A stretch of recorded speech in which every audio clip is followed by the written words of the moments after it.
তোমার মায়ের ক্যান্সারের খবরটা শুনে আমার মনটা খুব খারাপ। কিন্তু বাবাজি রূপার কাছে তো আমি আরেকটা কথা শুনলাম, তুমি নাকি তোমার সমস্ত জমি জায়গা বিক্রি কইরা তারপরে ব্যবসা বাণিজ্যের টাকা এক জায়গায় কইরা তোমার মায়ের চিকিৎসা করাইতেছে। হ্যাঁ আব্বা, কি করবো কোন, চিকিৎসাতে তো অনেক টাকা লাগবে। এই জন্য চিন্তা ভাবনা করছি ওই বিলের মধ্যে অল্প একটু জমি আছে, এটা বেচে দিবো।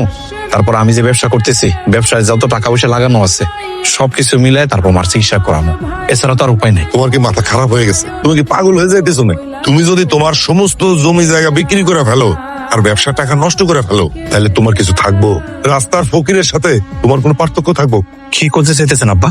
তাহলে কি আমি আমার মায়ের চিকিৎসা করাবো না? তোমার মায়ের যে বয়স হয়েছে, কয় বছর আর বাঁচবো? চিকিৎসা করাইলেও 2-3 বছর বাঁচবো, না করাইলেও তাই। খামাখা সমস্ত কিছু নষ্ট কইরা তোমার মায়ের চিকিৎসা করানোর কোনো মানে নাই। আব্বা, আপনার একটা কথা কই, আমার মা খালি 2-3 বছর না, যদি 2 মিনিটও বাঁচে চিকিৎসা করার কারণে আমি অবশ্যই চিকিৎসা করাবো। একটা কথা কি জানেন আব্বা, আমার মার জায়গায় যদি আমি অসুস্থ হইতাম, আমার মা নিজের শরীরের রক্ত বেঁচে হইলো আমার চিকিৎসা করাই, আর আমি তো তার সন্তান। এই জমি জমাতে আমি কি করবো? আমার মা যদি না বাঁচে, আমি তো আমার মারে বিনা চিকিৎসা মরতে দেবো না। আমার জমি জমা বাড়ি ঘর যা আছে সব আমি মার চিকিৎসা বিলাই দেবো, এগুলো আমি পরোয়া করতেছি না। আগে আমার মা।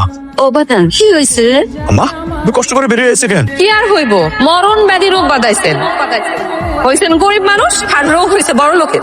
এখন আপনার পোলা সমস্ত সয় সম্পত্তি টাকা পয়সা সব নষ্ট করে আপনার চিকিৎসা করাই। যতই চিকিৎসা করা, কয়দিন বাঁচবেন কন্ত?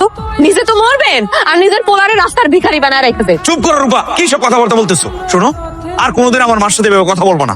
আমি তো তোমার বাবার সম্মান দিয়ে কথা বলি, তুমি আমার মার সাথে এভাবে কথা বলো কেন? শোনো, শেষবারের মতো তোমার বলে দিতেছি, তুমি আমার মার সাথে বেয়াদবি করবে না। মা, ঘরে যাও, আমি একটু বাজারে গেলাম। চুপ করে না থেকে আপনার পোলারে বুঝান, পোলার লগে কথা কন।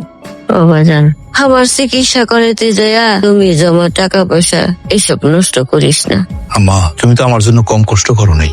আমি যখন ছোট ছিলাম তখন বাপ মারা গেছে, তখন তোমার বয়স কত ছিল কও? নানা আর মামা চাইছিল তোমার বিয়ে দিতে, তুমি আমার কারণে রাজি হও নাই। তুমি আমার কত কষ্ট করে বড় করছো, এখন আমি বড় হয়েছি। তুমি তো চাইলে আমার নানার বাড়িতে রাখা আর এক জায়গায় বিয়ে করে সুখ শান্তিতে রাখতে পারতা, কিন্তু সেটা তো করো নাই।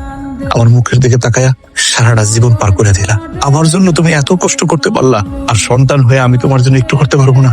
আমি যদি আমার চামড়া দিয়ে তোমার জন্য জুতো বানাই দিই, তাও তো এই ঋণ কোনোদিন শোধ দিব না মা। বাবারে, কোনো মা বাবার ঋণ সন্তানের শোধ করতে হয় না, কোনো সন্তানের পর মা বাবার দাবি রাখতে হয় না। আমিও তোর উপরে কোনো দাবি রাখি নাই বাবা। তুই আমার কথা বাদ দে, তোর আর তোর বোর ভবিষ্যতের কথা চিন্তা করবা না। মা, আমি আমার ভবিষ্যতের কথা চিন্তা করিয়া তোমার বিনা চিকিৎসায় রাখুন এরকম সন্তান আমি না। আরে ভবিষ্যতে কি হইব সেটা তো আমি কইতে পারবো না, এটা তো কইতে পারবো একমাত্র আল্লাহ পাক। আমি বর্তমানের চিন্তা করতেছি মা, এখন তুমি অসুস্থ, দুনিয়ার কোনো কিছু নিয়ে আমি চিন্তা করি না।